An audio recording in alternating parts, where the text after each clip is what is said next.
I'm with Elana Heideman from Israel Forever Foundation, and today we're talking about Shavuot. Now, Elana, what is Shavuot? Well, shalom, shalom. And Shavuot is the holiday of weeks, the festival of weeks, which is the exact translation of the word of that we call it. And we are counting the weeks from the Exodus from Egypt until the giving of the Torah at Sinai.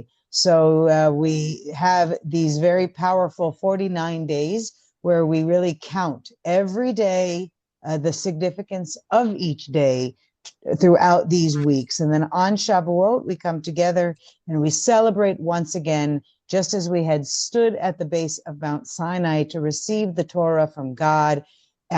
So too do we come together on Shavuot to celebrate again and to receive again the Torah as our guide, our book, of faith, and our book of integrity by which the Jewish people continue to live.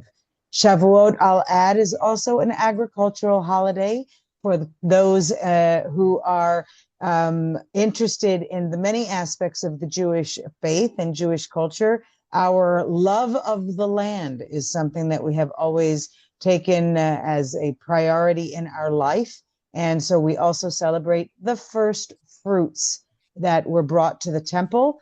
On Shavuot, they would travel from all over the world in order to come to Jerusalem to the Holy Temple on Har Habayit, what is called the Temple Mount, and bring the first fruits. So it's really a very powerful and important holiday on the Jewish calendar, one of the three pilgrimage festivals, Shalosh HaRegalim, Passover, Shavuot, and Sukkot, when it reminds us of also our continuity as a people and our connection with Jerusalem.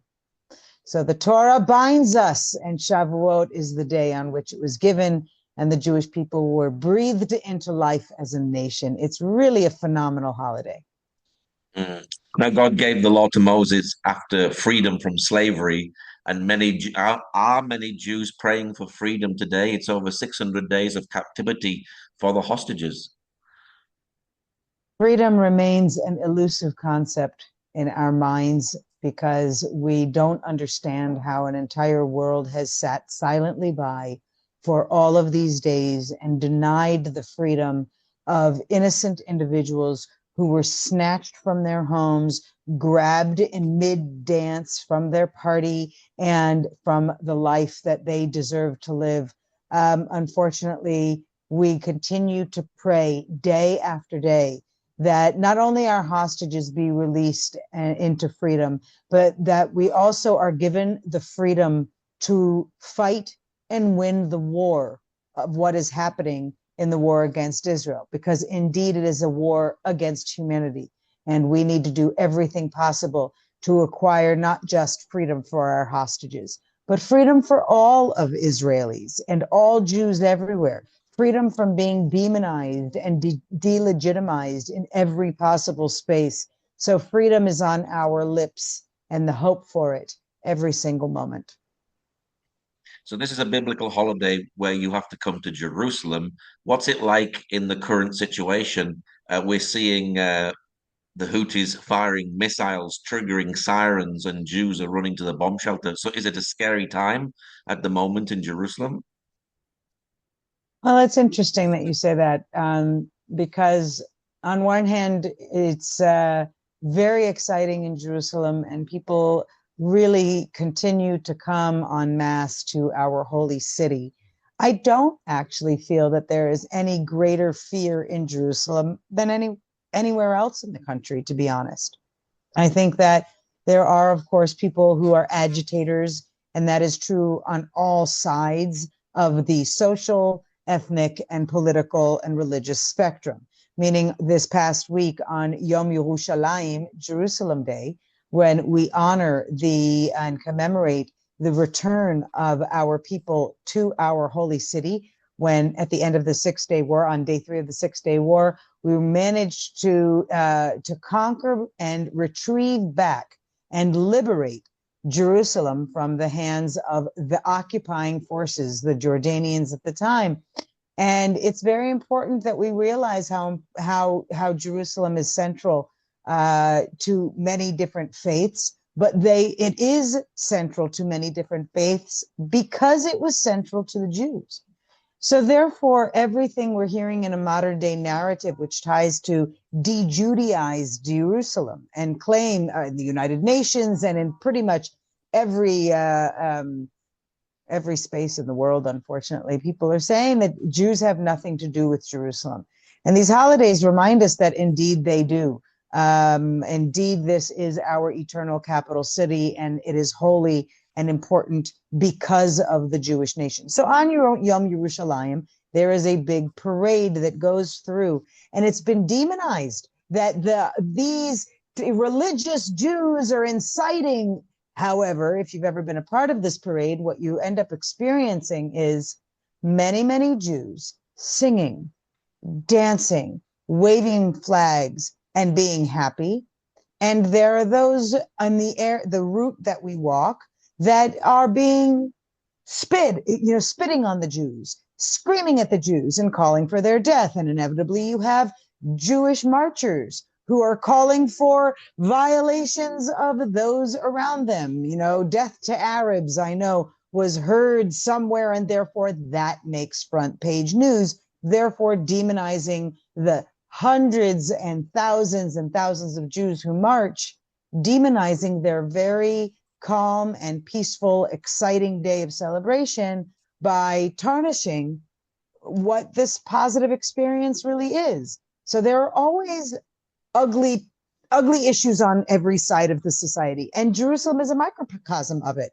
So when we bring it to Shavuot, interestingly enough, we don't have a lot of that same fear factor than on any other day, because the Jews are going to Jerusalem.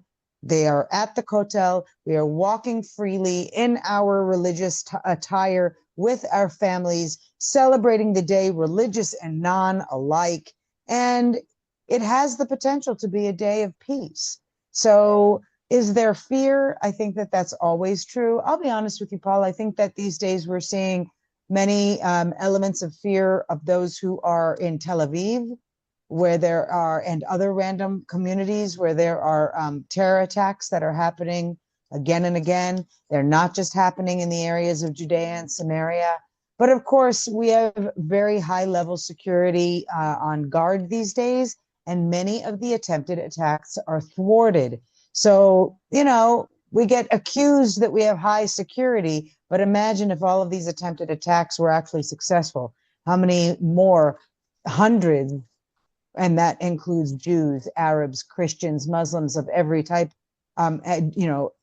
how many would be killed? How many would be injured if our security installations weren't as good as they are? So yes, you're right. There's a sensitivity in the air, but we always have to overcome it and keep our positivity and say, we will do everything possible to keep doing whatever necessary to build the exemplary society we believe that Israel, Jerusalem, and everywhere in between could be. Now, when it was Passover, many people remembered the Bebas children by dressing up as Batman. This Shavuot, will people be remembering the baby of Tzeela Gex, who was shot and killed while going to give birth? Now we just hear today in the news that the baby has died. So do you think people will be remembering that family and that baby at this time? I want to say thank you, Paul, for knowing about Tzeela Gex and her story, and for asking this question. And I do not think that there will be any specific reference to this one victim of terror, but she is certainly in our hearts because of the teachings that, may she rest in peace, Tzeela was always offering through her social media engagement and through her work as a counselor. I think there are many people who were impacted by this one woman more than they realized. And then all of a sudden she meets this horrific, tragic death. And yes, the loss of the baby is really a loss in all of our hearts, because a Jewish woman, is the future of our people. And that child really captured the prayers and the hope of so many, that at the very least, the husband who did survive the terror attack, maybe he should at least find consolation in the life of the new child. So it is very devastating for us to have to accept this news. I think that on Shavuot, when we spend all night learning, so we have a big dinner and then we spend all night learning Torah and celebrating with our families and our communities. And then the following day, we have the special prayers and the reciting of certain chapters of the Torah. I think that Tzeela is one of many names that is on our mind. We should know also the feeling in the hearts of many Jews around the world of the loss of a woman like Sarah Milgram, who was gunned down outside of a Jewish museum in Washington, D.C. And unfortunately, her murder and that of her partner, Yaron, himself a Christian who very much believed in and followed Judaism, as Ruth, who is another figure from the Bible that we honor on Shavuot, as Ruth also took Judaism and took the Jewish people and our destiny upon herself. Yaron had really made himself an integral part in this society, having lived in Israel for many years and then moving to work for the embassy in Washington, D.C. The murder of these two individuals, like that of Tzeela Gex, is an example of the genocidal intent that is alive and well around the world. I think that there is the need to remember and know the names of each of these victims and what they stood for. Interestingly enough, you have Sarah Milgram, who people are touting as a advocate for peace, and that she was very adamant in working in peace initiatives. And I had met her and I know of some of her work, and I do admire every single thing that she had done. Most recently, she had actually brought a delegation to the White House to speak on the violation of women and sexual violations on October 7th being used as a weapon of war.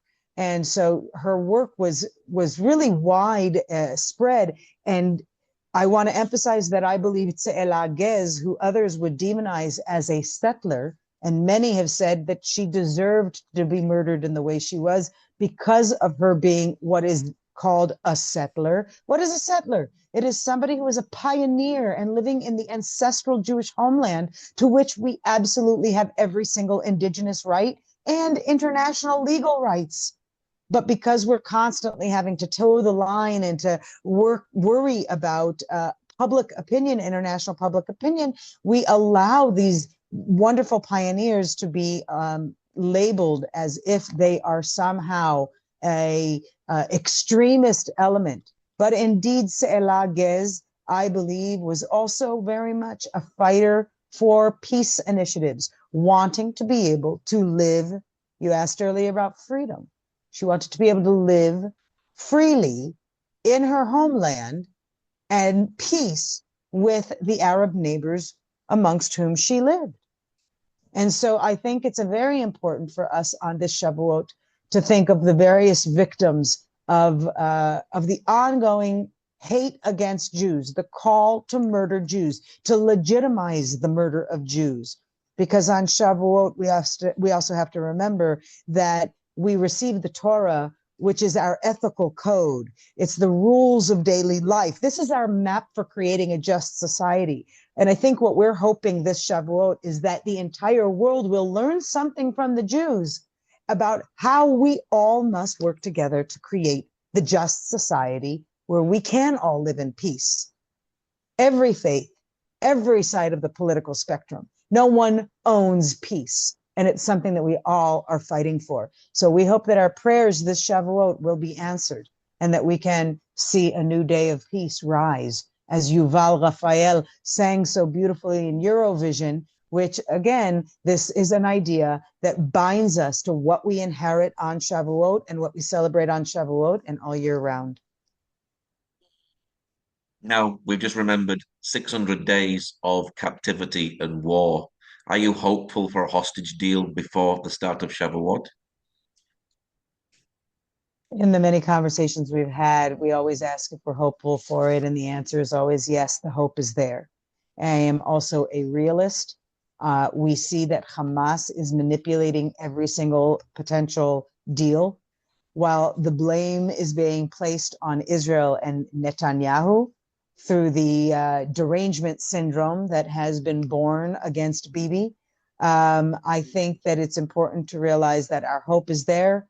The deal on the table is not optimal at all. We are not at all hearing anyone in the world scream out for a deal for all living hostages to be released other than the Israelis. The Israelis are demanding, and the Israeli leadership is demanding, contrary to what public opinion may believe, they are demanding the release of them all. But in negotiations, we have compromise. And unfortunately, those who are mediating these negotiations are themselves complicit in the kidnapping, the funding of terror, and the extension of this war. They are benefiting from Israel continuing the war that we are fighting, and they are benefiting from the captivity of the hostages. To such an extent, you should be aware that in the several weeks ago, a deal that was offered was for the release of all the hostages, and the Qatar mediators themselves, it is said, told Hamas not to take the deal and to continue to hold out for more. So you actually have entities who claim to be impartial and claim to be seeking peace, actively involved in promoting incitement to terror and fueling the terror themselves. And that's something that we all need to be aware of. This deal that's on the table, we hope and pray that it will come to life.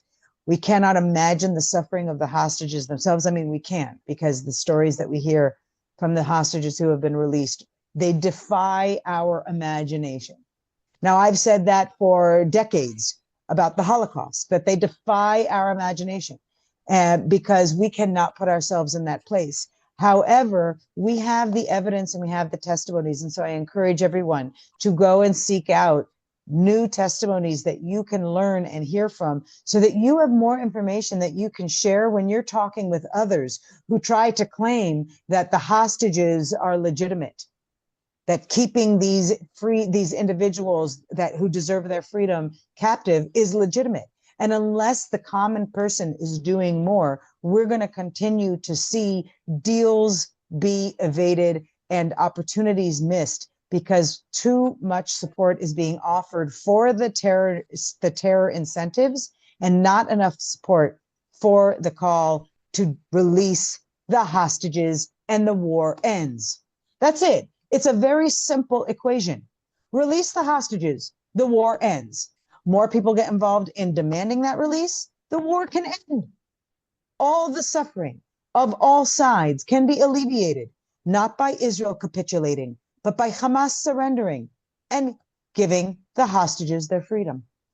But we said this on Pesach, and we'll probably continue to say it, because they will hold these hostages as long as they are playing cards, as long as they can benefit. And unfortunately, we're seeing a world that is enabling the benefit off of the innocent lives. And it's a disgusting reflection of what has happened to humanity.